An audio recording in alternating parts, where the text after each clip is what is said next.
शायद चुनाव और बाराबंकी की है तो शायद वो राकेश वर्मा जी थे। पहली शादी तो हम तो राजनीति में भी नहीं थे, तो ये हमारा कोई आज का संबंध नहीं है परिवार से, बहुत पुराना संबंध है। और हम आपको भरोसा दिलाते हैं कि राजनीति में जिस तरीके से नेताजी के साथ बाबूजी लगातार खड़े रहे, उसी तरीके से राकेश वर्मा जी को भी साथ हम समाजवादी लोग साथ लेकर चलेंगे। मुझे याद है कि राजनीति में बहुत उतार चढ़ाव आते हैं, राजनीति में बहुत उतार चढ़ाव आते हैं, लेकिन हम आपको भरोसा दिलाते हैं कि समाजवादी लोग जिसके साथ एक बार खड़े हो जाते हैं दोबारा पीछे नहीं हटने का काम करते हैं। ये समाजवादी लोगों का हमारा चरित्र है। जहां तक आज के राजनीतिक परिस्थितियों का सवाल है, अगर बाबूजी होते तो शायद हमें और आपको सबको संघर्ष में धकेल देते, क्योंकि जिस तरह का लोकतंत्र को खतरा है, आज कोई परवाह नहीं कर रहा है कि लोकतंत्र और संविधान हमें क्या अधिकार देता है। आज जिस रास्ते पर भारतीय जनता पार्टी है, अगर यही रास्ता बना रहा तो शायद हमारे जो अधिकार हैं उनको अधिकारों को छीन लिया जाएगा। अगर जो लोग इतिहास के पन्ने जानते होंगे, पढ़े होंगे, वो याद करें कि इस देश में एक ईस्ट इंडिया कंपनी आई थी।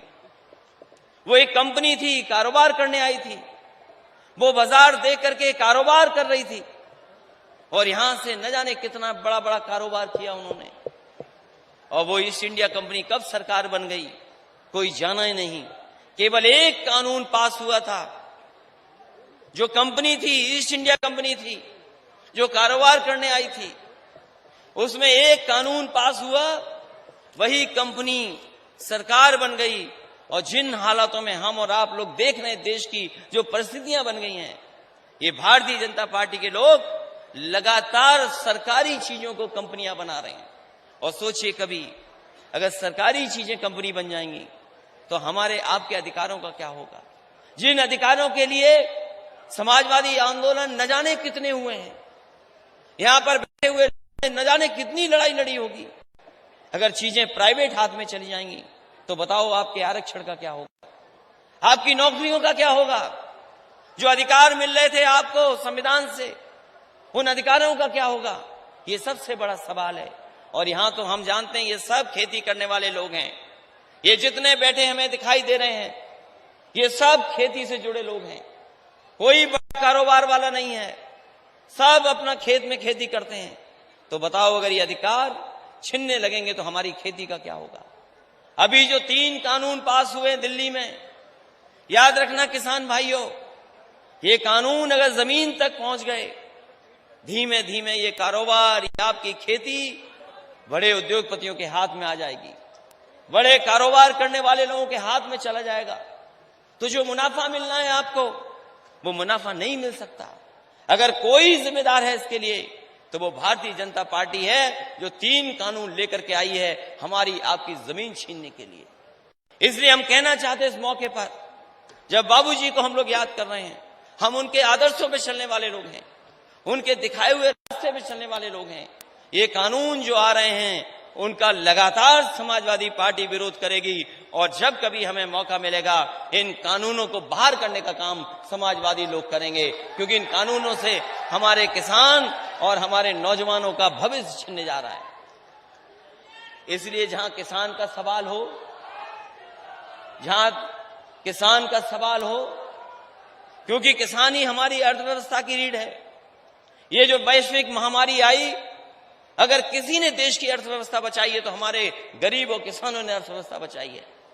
अगर हमारे किसानों ने मेहनत नहीं की होती तो शायद हमारी अर्थव्यवस्था इतनी मजबूत नहीं दिखाई देती।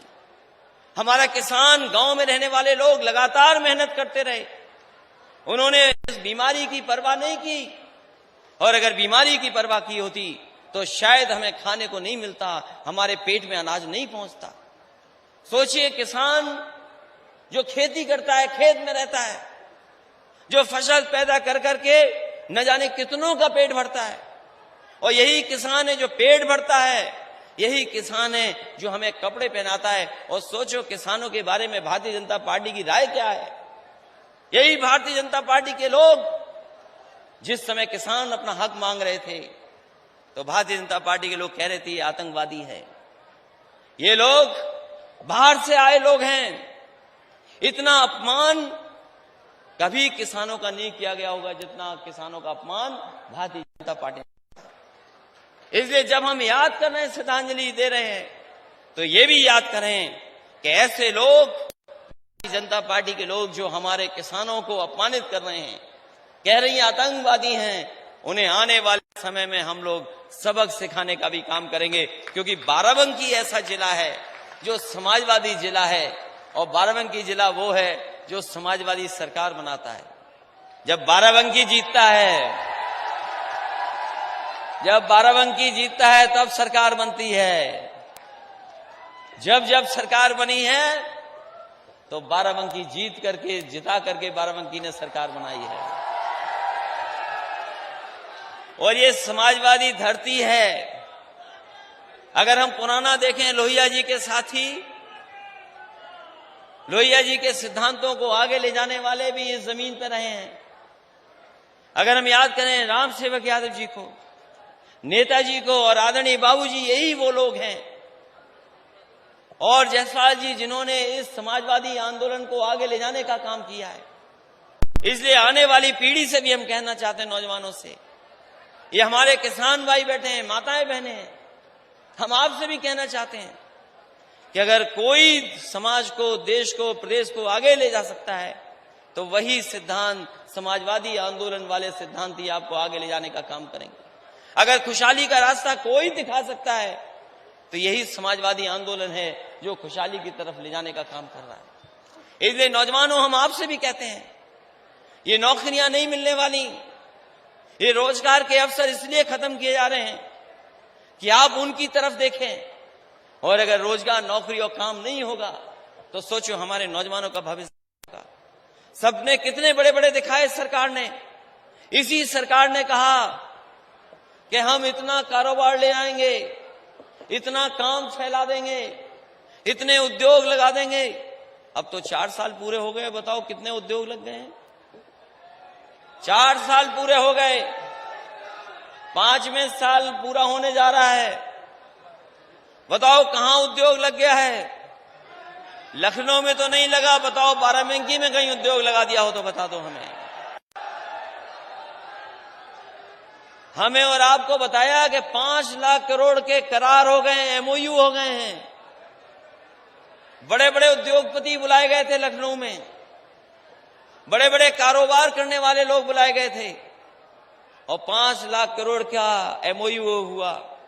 आज 4 साल पूरे हो गए, बताए सरकार के एमओयू जमीन पर कितने पहुंचे हैं।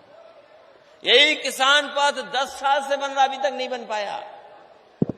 यही एक सड़क बन रही थी लखनऊ के आसपास, 10 साल से ज्यादा हो गया समय, अभी सड़क नहीं बना पाए।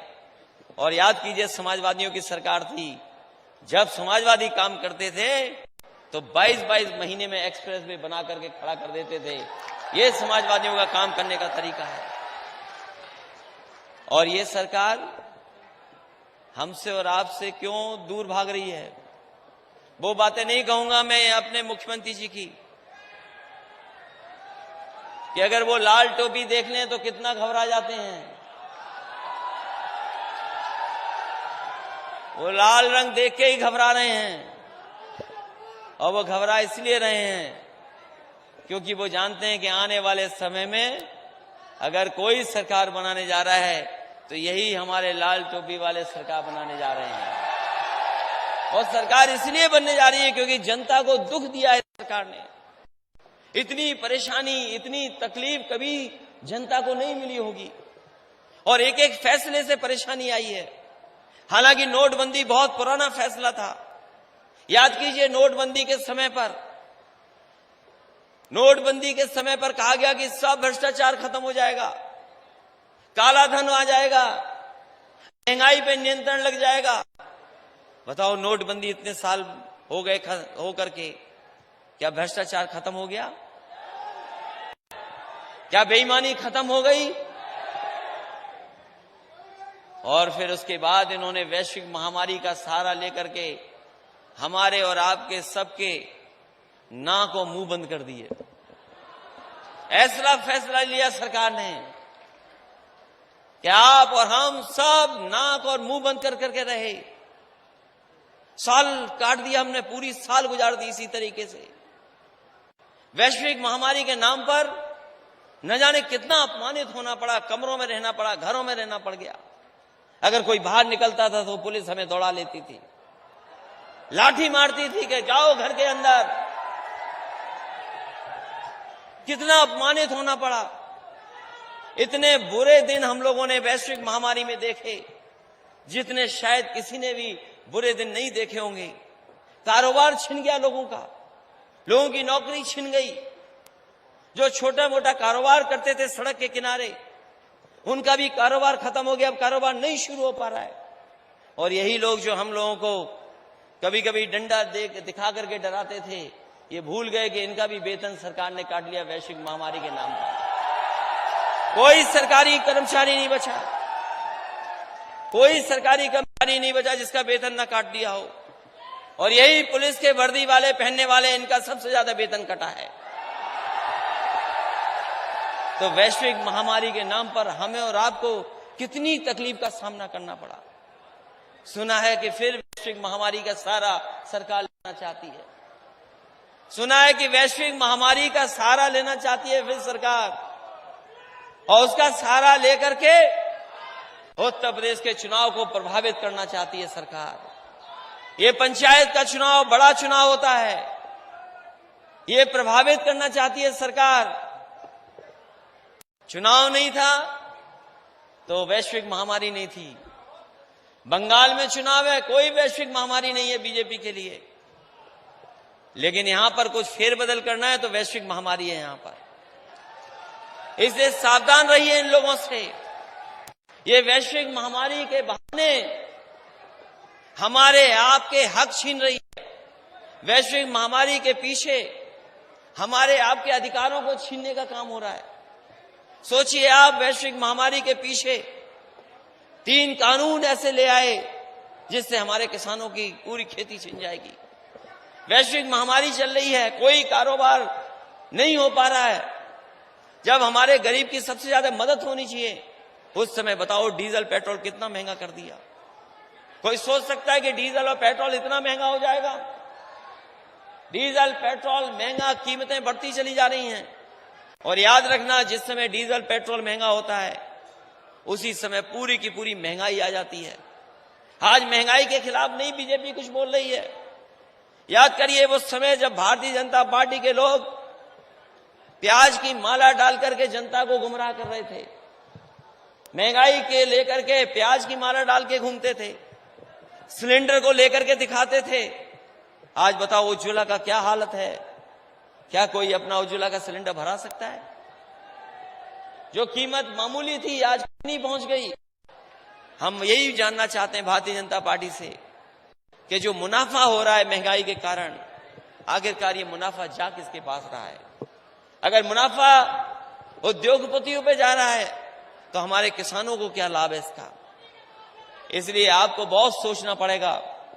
जहां ये कानून ला रहे हैं किसानों के लिए, आपकी खेती को छीनने के लिए, और हमारी जो उद्योग कारखाने लग जाने चाहिए थे उनको बेचने का काम कर रहे हैं।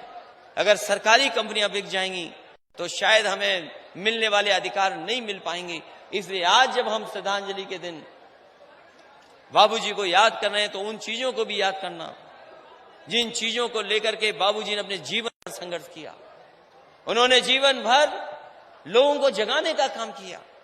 आज जब हम बैठे हैं तो याद करें कि अगर यही रास्ता भारतीय जनता पार्टी का बना रहा तो जो अधिकार और सम्मान मिलता था वो सब छीन लिया जाएगा।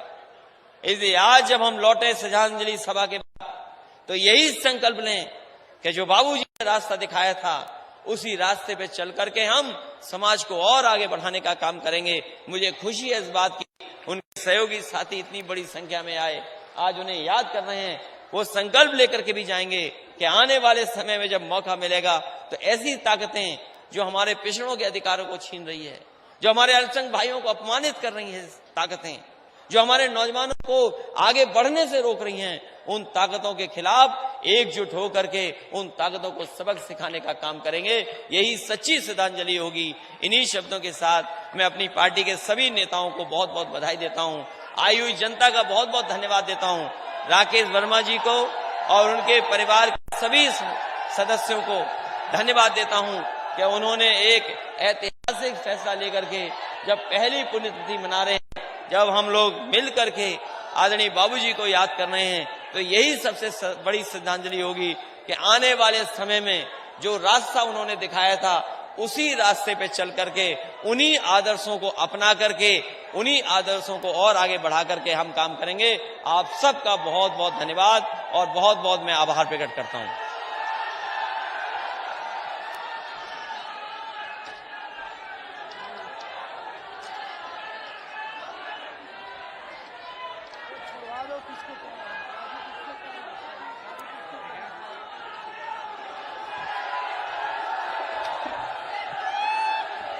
बहुत बहुत धन्यवाद।